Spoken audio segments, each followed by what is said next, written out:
Gentlemen, we're here to look at this Texas Star V Modulator V Plus. A little dusty, dirty, and needs a new power wire. It's okay, I got the cure for that. The knob on the front of this thing is not the right value. Somebody else has slapped this in there, and this is the wrong knob. The tin is in remarkably good shape. This will clean up really well and look like brand new when I'm done with it. The heat sink has just got a little bit of dust in it, not too bad. The back end of it's in really good shape. So it's simple. We're going to call this Modulator, Texas Star Modulator 2, because the other one that I just finished with, that would be 1, and that's going to allow us to be able to keep the two separate, at least in my very cluttered, very cramped, very simplistic, moronish brain that I have. We're going to call this Texas Star Modulator V2, or Texas Star V Plus 2. Let me get this cleaned up. I'm going to change out the potentiometer so it's actually correct. We're going to give you a little bit of an upgrade. Instead of the little cheap potentiometer that Texas Star uses, we're going to use this one here. It's got a little bit more dissipation to it. Brand new knob. We'll get that put on there. And we'll slap you on a brand new actual knob itself. Brand new potentiometer, pardon me, and brand new knob. So give me a minute. We'll get the power wires changed out. We'll get the variable changed out, and we'll go through all the motions and make sure this one's working. And if not, we'll fix what is not working and we'll get on with it. So give me just a minute. Okay, so we got the new potentiometer in here. We got it all cleaned up. Faceplate's all cleaned up. Tin on this turned out beautiful. It's amazing what a little bit of soap and water and a little bit of elbow grease will get you, right? Let's see here. Put the new variable in it, got the knob in. I mean, like, it's so much better than the hack job that was in there, I feel, me personally. But, hello, 1, 2.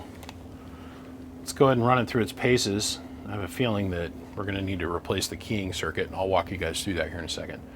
Hello, 1, 2, 1, 2, 1, 2. So obviously we can talk through the box because the amplifier is off. Hello, 1, 1, 1, 1, 1, 1, 1. We have no reflect. So that means the RF is able to go down to the coax connector, through the coax, through all the different shunts, and down to the 10,000 watt per dummy load with no resistance. Let's go ahead and we'll click the amplifier on. Hello, 1, 2. We have no amplification and the relay is not moving. This next step is not for the faint of heart. Well, what do you mean, BBI? This transistor is what drives this relay. So a little bit of RF comes in. A little bit of RF comes in on this wire, goes through this disc capacitor, and then comes over and it hits this keying transistor. Well, if that keying transistor is popped for whatever myriad of reasons, this thing will not move. And also when you power the amplifier up, it won't. Some Texas Stars do it, some don't. When you first power the amplifier on, the relay will go click, click. If I reach in here and very carefully move the relay by hand, hello, 1, 2. Now we have amplification. Check it out. I'll very carefully come in here and I'm just going to move the relay forward a little bit by hand. Hello, 1, 2. 1, 1, 1, 1, 1, 1, 1, 1, 1, 1, 1. Okay. So that tells me that this keying transistor that's in here is popped. This is Texas Star Repair 101. 101, the most basic of the basic. All you got to do is pay attention on the YouTube videos, and even you could do what I do. I'm telling you, it's that simple. Okay, so while I was in here, I went ahead and I changed the lights out to LEDs. So now you got super bright white LEDs for your on-off switch. And now we've got relay movement, and we've got hello, audio amplification, 80 watts. Hello, hello. Variables working perfect. Input Schwer. Hello, 1, 2, 1, 2, 1, 2, 1, 2. Good, good and good. So let's go ahead, turn our volts up. so we can recreate the results of our other test that we just did in the previous video. Oh.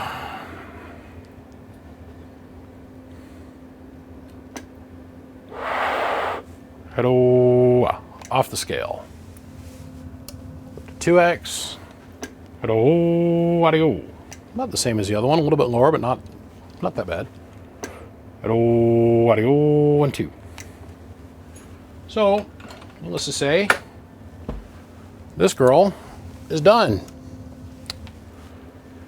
Like I said in the previous video, I want to go to the keeper of the ace of the hardware to go get new mounting hardware, because God knows where the screws got off to for this thing. I don't have them. I will have them by the time this thing's ready to go. But for the most part, this is 99.9999% done. In a physical location kind of thing, as in its physical condition. This unit is about a 9.9. And the only thing that doesn't make it completely, absolutely minty fresh new is the push buttons on the front. Still read preamp on this one. The power button is completely wiped off. As you guys know, Texas Star is coming to the end of their time in this universe, and getting parts out of them, or at least I've been told. I don't know, Texas Star has been going out of business for like 5 years, apparently. According to somebody, I don't know. We can't get these faceplates anymore. There might be web pages out there that say they have them, but then when you got to actually order, they don't. So, we're stuck with what we got. I'm down to just a small handful worth of the lenses, is what it is. We're asking $200 for this beautiful little girl. Give me a call. You guys all know the drill, the routine. Send up smoke signals, call the number, blah, blah, blah, blah, blah. You know the routine. Thank God for my Patreon supporters. I give thanks for every single one of you guys. And thanks to Pennant, XS, Siglant, McMahon, Bird, Coaxial Dynamics. And a big thanks to all of you guys. On to, I do believe, a Texas Star 350. Click, click. We'll see you. Bye.